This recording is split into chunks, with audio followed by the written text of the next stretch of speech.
Hi everyone, it's Karen here. Welcome. It's day 3 of our 24 days of tags for 2022. And here I've got something a little different.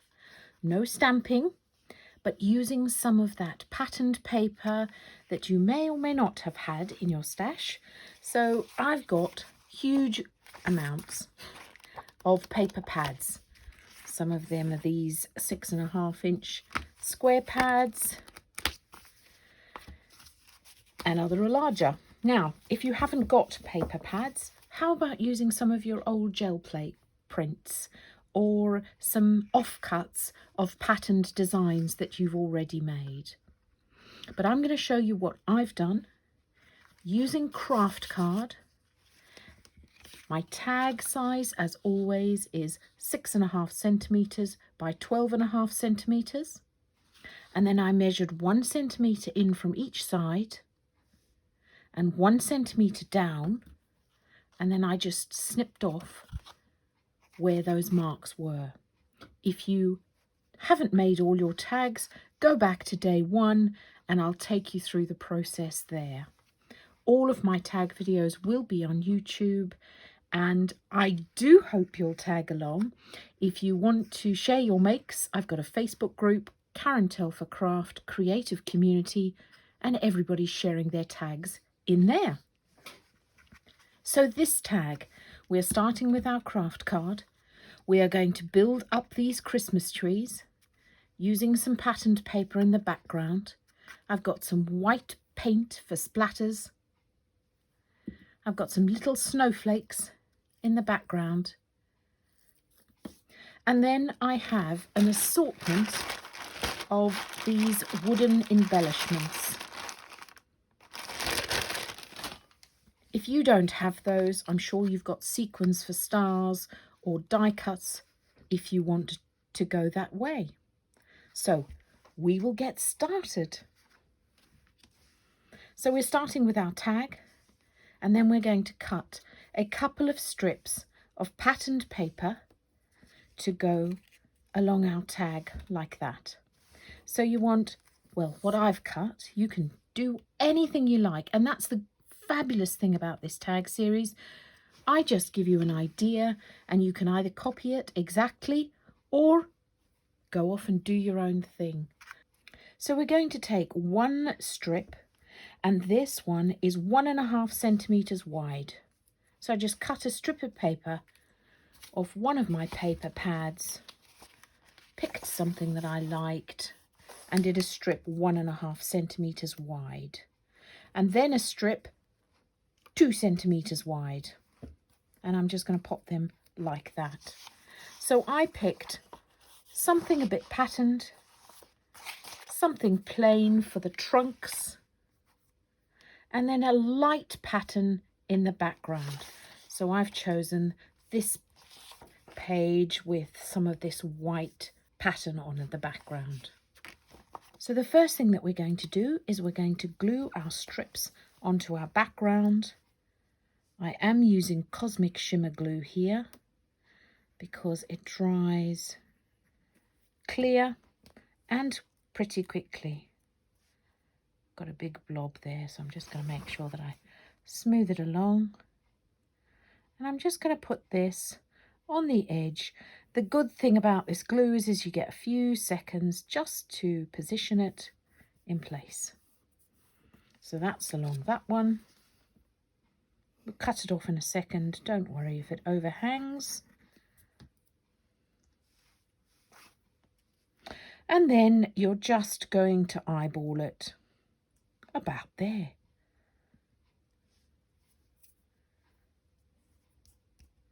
There's a bit of smudge through the bottom, but as I said, that's the beauty of using this glue, because it dries clear and you won't see it.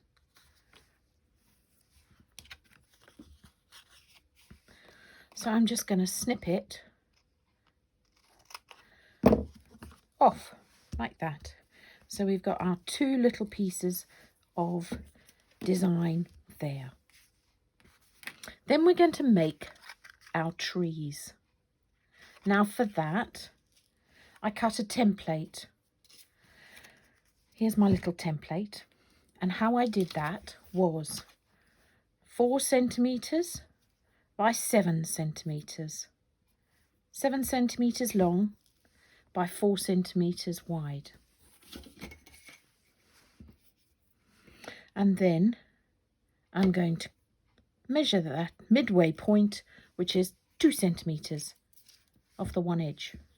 And then I'm just going to line that point up with the corner of my rectangle and draw a line and do it the other way as well. So that's going to give us quite a nicely proportioned little tree. And then I'm just going to cut my template out quickly. I've got a really nice little template there. And then I'm going to choose my patterned paper, and I'm just going to, because I want this lovely embellished piece, I'm just going to lay it. And it doesn't matter if it goes a little bit off the edge. So rather than cut the whole piece again, use one of your edges as the flat edge. That'll save a bit of cutting. And I'm just going to cut out my patterned paper piece.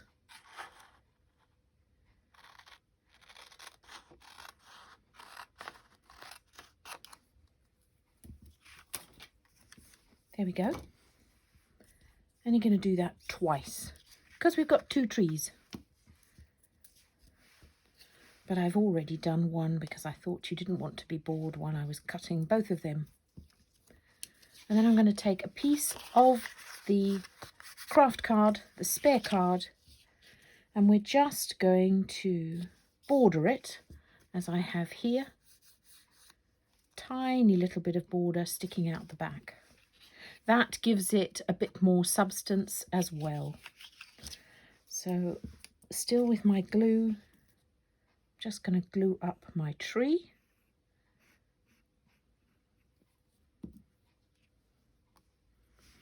And then again, using one of the edges, because we don't need to do any extra cutting than we do.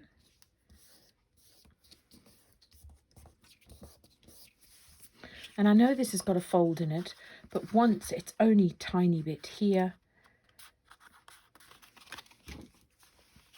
And then I'm just going to cut this out, leaving a tiny edge, a tiny border.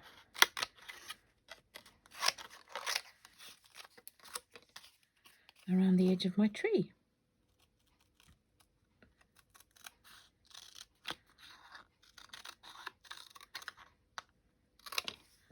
Voila.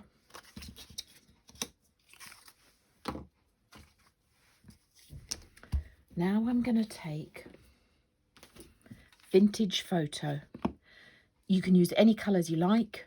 If you wanted to make this a bit brighter, you could use a green, but I rather like this vintage photo.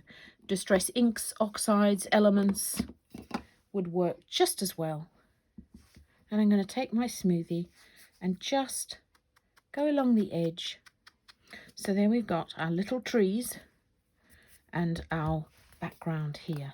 Now I'm going to put some trunks on the trees, and for this I've cut tiny strips out of a darker colour. You do need it to be darker, otherwise it's just going to all fade into the background.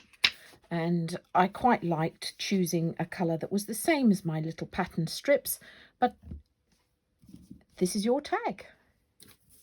So my little strip is just under a centimetre wide, so it's 0.8 of a centimetre, but really it's not an exact science at all. I'm just going to put a tiny bit of glue on the pattern side, because what we're going to do is put this in the middle of our tree, just like that.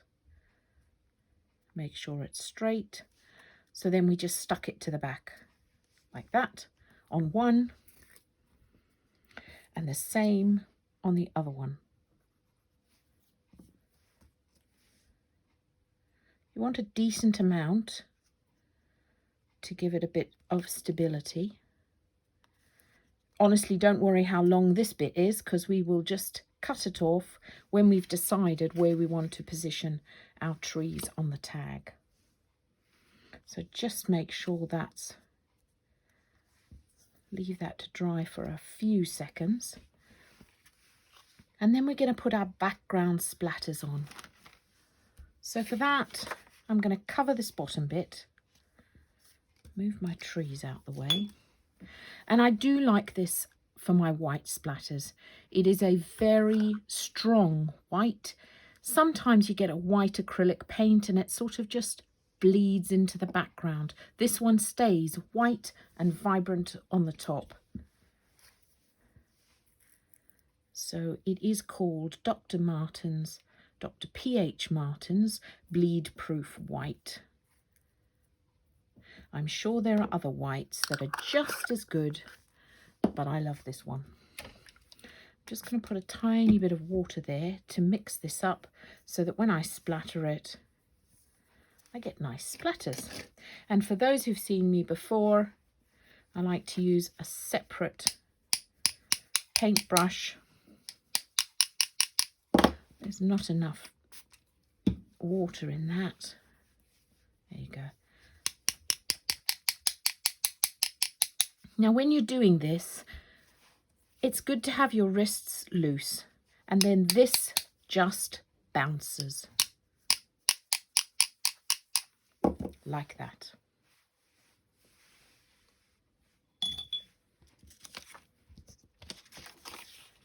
So I just wanted the splatters at the top part of my card.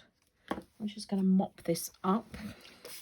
So there we have it. I've now got my paint which has dried. It doesn't take very long to dry any acrylic paint. And now I'm going to orient my trees. Now, because one of my pieces of my paper had these little lines in it, I'm going to put this tree on this side and then put this tree over the top. So like that. So first I'm going to position this tree and I'm just going to set it so it's sitting on that line there.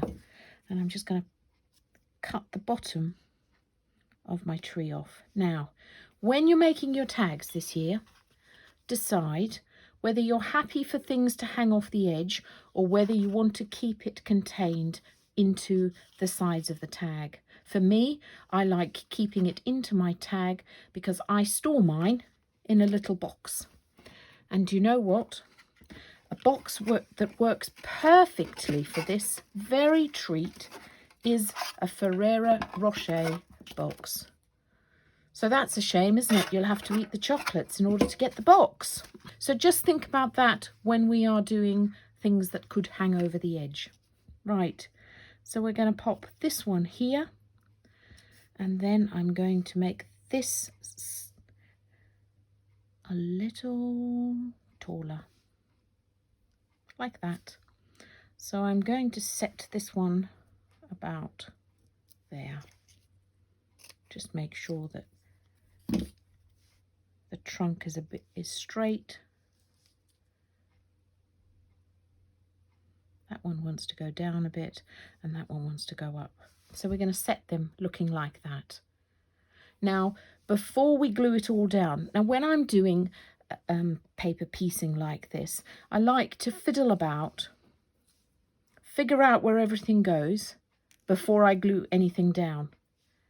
Because otherwise you might change your mind, and once it's glued, you're in trouble. So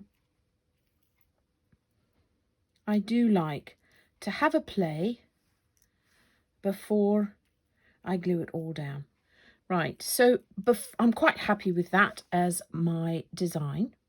But before I do all of that, I want to punch a hole in the top because it's easier to punch a hole before you get these leveled embellishments. So I'm just going to pop all of that to one side. And I'm going to use one of my existing tags that I've already created as my template so that I make sure that that center hole is the same on all my tags. Okay, so we're going to go with this one, put this one just down here. Now this one we are going to set with 3D mounting pads, sticker pads. If I was going to do the tree trunk, I might just snip this in half. So that's what I do and then I'll keep the rest. And then along the rest of my tree, there we go.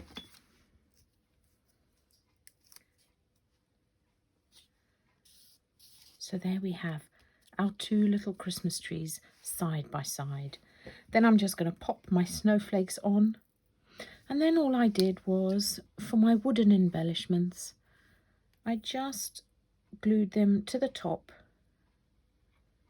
of my trees. You could put some sparkle on it, but I like the sort of rustic look.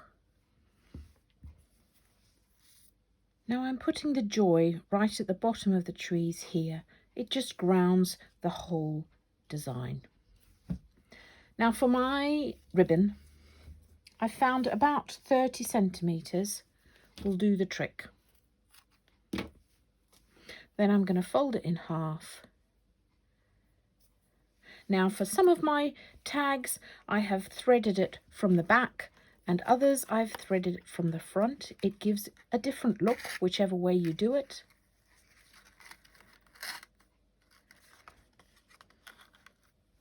And there we have it.